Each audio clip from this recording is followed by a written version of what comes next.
राजस्थान की पावन धरा और कर्मा का जन्म। यह बात लगभग 400 साल पुरानी है। राजस्थान के नागौर जिले में कालवा नामक एक छोटा सा गांव था। इसी गांव में एक सीधा साधा जाट परिवार रहता था। उनके यहां एक पुत्री का जन्म हुआ, जिसका नाम रखा गया कर्मा। कर्मा के पिता जीवन राम डूडी भगवान कृष्ण के परम भक्त थे। कर्मा जब छोटी थी, तभी से उसने अपने पिता को ठाकुर जी की सेवा करते देखा था। उसके मन में यह बात बैठ गई थी कि ठाकुर जी लकड़ी या पत्थर की मूर्ति नहीं, बल्कि एक जीवित साक्षात देवता हैं जो बातें करते हैं और भोजन भी करते हैं। पिता की तीर्थ यात्रा और कर्मा को जिम्मेदारी, एक बार कर्मा के पिता को किसी जरूरी काम से पुष्कर तीर्थ जाना पड़ा। जाते समय उन्होंने नन्ही कर्मा को बुलाया और कहा, बेटी, मैं कुछ दिनों के लिए बाहर जा रहा हूं। घर में ठाकुर जी अकेले रहेंगे। तू हर सुबह नियम से खिचड़ी बनाना और ठाकुर जी को भोग लगाना। जब तक ठाकुर जी भोजन न कर लें, तब तक तू कुछ मत खाना। भोली कर्मा ने पिता की बात को पत्थर की लकीर मान लिया। उसे लगा कि सच में भगवान सामने आकर खाना खाएंगे। भोलापन और पहली बार खिचड़ी का भोग। अगले दिन सुबह कर्मा ने बड़े प्यार से बाजरे की खिचड़ी बनाई। उसमें खूब सारा घी और गुड़ डाला। उसने थाली सजाई और ठाकुर जी की मूर्ति के सामने रख दी। वह हाथ जोड़कर बैठ गई और बोली, हे सांवरिया, आओ और जल्दी से जीम लो, खा लो। मुझे भी भूख लगी है, पर पिताजी ने कहा है कि जब तक आप नहीं खाओगे, मैं नहीं खा सकती। काफी समय बीत गया। मूर्ति टस से मस न हुई। कर्मा रोने लगी, प्रभु, क्या मेरी खिचड़ी अच्छी नहीं बनी, या आप मुझसे नाराज हैं? अगर आप नहीं खाएंगे तो मैं भूखी ही रहूंगी। कर्मा का निष्पाप प्रेम और उसकी जिद देखकर स्वयं भगवान श्री कृष्ण का हृदय पसीज गया। कहते हैं कि साक्षात ठाकुर जी बालक का रूप धरकर प्रकट हुए और कर्मा के हाथ से बड़े चाव से वह गरम गरम खिचड़ी खाने लगे। कर्मा खुश हो गई और उसने रोज यही नियम बना लिया।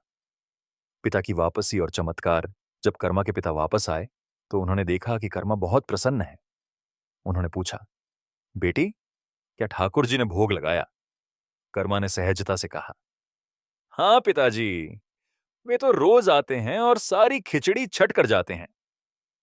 पिता को विश्वास नहीं हुआ। उन्होंने छुप कर देखने का निश्चय किया। अगले दिन जब कर्मा ने खिचड़ी रखी और पुकारा, तो पिता ने अपनी आंखों से देखा कि साक्षात नारायण हाथ बढ़ाकर खिचड़ी खा रहे हैं। पिता के पैरों तले जमीन खिसक गई। उन्हें एहसास हुआ कि जिसे वे केवल एक मूर्ति समझते थे, वह कर्मा के प्रेम के वशीभूत होकर जीवित हो उठे हैं। जगन्नाथपुरी की यात्रा समय बीतता गया। कर्मा अब बड़ी हो गई थी और उसका मन पूरी तरह भक्ति में रम चुका था। वह भगवान जगन्नाथ के दर्शन के लिए ओडिशा के पुरी धाम चली गई।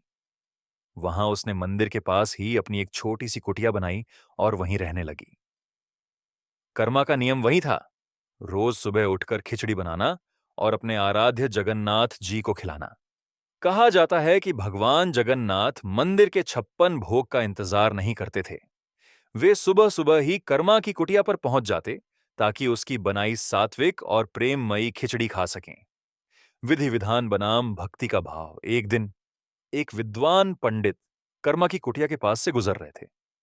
उन्होंने देखा कि कर्मा बिना स्नान किए मैले कपड़ों में ही खिचड़ी बना रही थी और सीधे भगवान को खिला रही थी। पंडित जी क्रोधित हो गए। उन्होंने कर्मा को डांटा, मूर्ख नारी, तुझे शुद्धता का ज्ञान नहीं। भगवान को भोग लगाने के नियम होते हैं। पहले स्नान कर, रसोई धो, मंत्र पढ़, फिर भोग लगा। कर्मा डर गई। अगले दिन उसने पंडित जी के बताए नियमों का पालन किया। स्नान करने और रसोई शुद्ध करने में उसे बहुत देर हो गई। वह रोती रोती खिचड़ी बना रही थी। उधर मंदिर में जब सुबह के समय जगन्नाथ जी के पट खुले, तो पुजारियों ने एक अद्भुत दृश्य देखा। भगवान के चेहरे पर खिचड़ी के दाने लगे थे और उनके वस्त्र अस्त व्यस्त थे। तभी आकाशवाणी हुई, या भगवान ने पंडे को सपने में दर्शन दिए और कहा, ओ पंडित, तूने मेरी भक्त को नियमों में उलझा दिया। आज मैं वहां भूखा बैठा था। वह जब नियम पूरे कर रही थी, तब तक मुझे यहां मंदिर आना पड़ा। मैं उसके प्रेम का भूखा हूं, तुम्हारे इन सूखे नियमों का नहीं। उसके हाथ की खिचड़ी में जो स्वाद है, वह तुम्हारे 56 भोग में कहां। पंडित को अपनी गलती का एहसास हुआ और वह दौड़कर कर्मा के चरणों में गिर पड़ा।